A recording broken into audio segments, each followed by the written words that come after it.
Thank you, Piotr. Thanks for your introduction of your products, and definitely compliant companies eradicating corruption are those which are sustainable and maintain a high level of corporate social responsibility. That's definitely there. But now I would like to actually invite Peter Zalmayev to share some of his insights and experience of working in Ukraine as well as in Central Asia and the Caucasus. Peter has been a director of Eurasia Democracy Initiative, which is an international nonprofit organization promoting democracy and human rights. He was educated at Columbia University, lived in the US for a while, and now has been living in Kyiv, I guess, for over a year or two, if I'm not mistaken. So Peter, the floor is yours. Here we go. Vasil, we're going to exhaust our male component from Piotr to Peter, and then we'll turn it over to the ladies, who will have probably much more interesting things to say than I. So very quickly, yes, my background, I come from a human rights background. I joined one of the major human rights organizations in New York back in late 90s, International League for Human Rights, one of the oldest such organizations, and our portfolio included some campaigns that we helped jumpstart that had a direct relevance and bearing on the issue of CSR, such as blood diamonds, the extraction of blood diamonds in Sierra Leone, and the involvement of Western companies, and that pretty much put an end to that sort of complicity. We also were very much involved in the issue of child labor on cotton fields of Uzbekistan. We partnered with Human Rights Watch on that particular issue, and throughout the years back during my stint at ILHR, and now in my present capacity, I have engaged off and on with various United Nations entities, such as the Committee on the Rights of the Child and the Committee to Eliminate Discrimination Against Women when it comes to issues of relevance to our panel. Now we are considering, my organization, the Eurasia Democracy Initiative, we're considering entering into partnerships with local civil society players on issues of civic responsibility, CSR. And we're very grateful to have this opportunity to speak here, to have met Alex and other folks at the Empire State Capital Partners who have tremendous interesting ideas that will be discussed later that I'm very excited about. And so just a few remarks about my impressions, especially post-Maidan. This is when my organization has been quite active in Ukraine. That's starting in summer 2014. A lot of my colleagues from North America and from Western Europe, diaspora folks, whatever you call expats, they have moved back to Ukraine, and they've assumed positions in the government to try to bring introduce greater accountability and Western practices into the government making and into the work of corporations here, often taking a significant cut in their salaries, often providing essentially free labor, and that has been a mixed success on all levels, of course, as you know. They have been active in promulgating new legislature for the country. They've been active in anti-corruption efforts, and they've been quite instrumental in the National Anti-Corruption Agency that exists as a result. A lot of companies, a lot of their efforts have gone to helping the Ukrainian corporations in dealing with the aftermath of the war in eastern Ukraine and the continuing crisis as a result of that, helping with the anti-terrorist organization, anti-terrorist operation in the east, and working with demobilized soldiers. And I think there's several things that could be said that I think can be chalked up as successes in that area. Just to list a few, I can mention that after serious NGO pressure A law was passed here in Ukraine that prohibits companies from firing employees 3 years before retirement. That's something that's quite notable. I think in 2017, there's another very important development.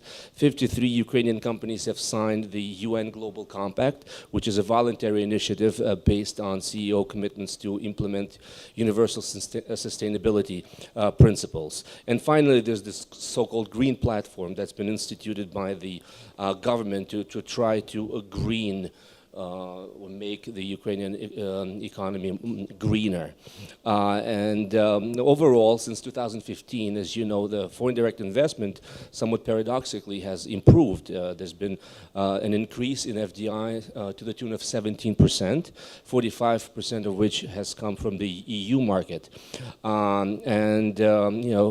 Contrary to hopes, but probably logically, most foreign investors, unfortunately, have not paid sufficient attention to the need to enforce CSR practices here in Ukraine while establishing their businesses. And that's probably part of the reason that Ukraine can be attractive to foreign partners, because such standards here are lax. So that's kind of a vicious circle.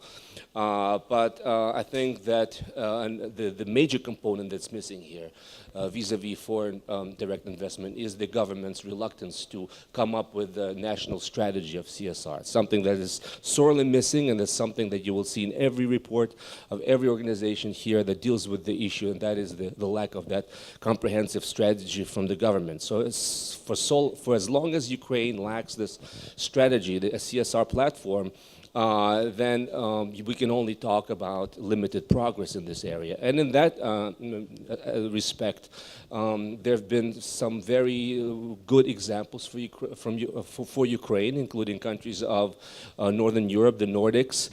They've been very active in working with local civil society. Including specifically Norway and Sweden. These countries have often been held up as paragons of social responsibility and promotion. They're known for their so-called Nordic way of sustainability.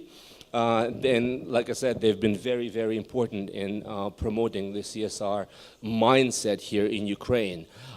Some companies here have engaged in the practice of greenwashing, which is, I think, a very pernicious and major problem, and that basically means feigning or pretending to have interest in corporate social responsibility and passing certain environmental regulations, passing them off as CSR practices, whereas in a normal country, if you will, they would just merely constitute the price of admission.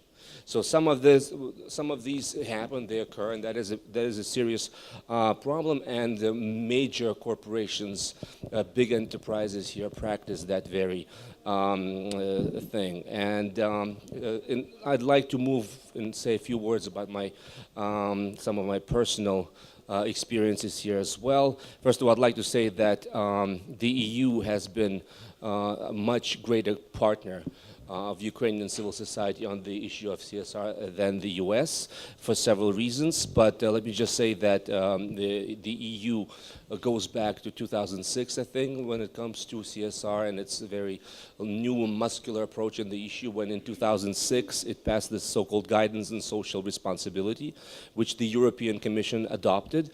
And at the same time, I think the US, America, where I come from, struggles when it comes to CSR, and more so than the EU countries. And I'm ashamed to say, mention some of the examples that you're all familiar with. Monsanto, the major agricultural company, and some of its practices that have been demonized in the press. You're probably all familiar with the accident in the United Airlines, passenger being dragged off the plane.